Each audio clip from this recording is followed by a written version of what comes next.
Good morning! Ito na nga po, tumaraw na at ang aking anak. Sobrang sipag po.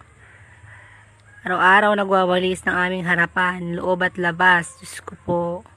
Siya na daw po lahat magwawalis. Sana all napakasipag, no? Thank you, Lord. Binigyan mo ko ng napakasipag na anak. Ang bait-bait po talaga ng bunso ko. At iba naman, pati iba naman ang mga bato, kanya din pinagbawalis. Kalat din daw kasi, dito siya makakapaglaro ng buhangin pag may mga bato.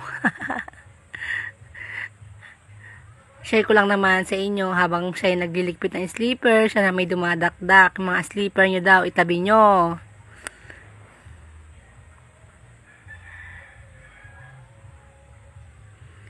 Yan, linis pa more. Nakikipag-agawan pa yan. Pag may nakitang kalat, siya na daw magwawalis. Napakaganda naman ng yung bagong hobby, anak ko. Sana hanggang paglaki, ganyan ka pa rin. Okay dyan, bawal kayo magkalat at magagalit ng tagapaglinis.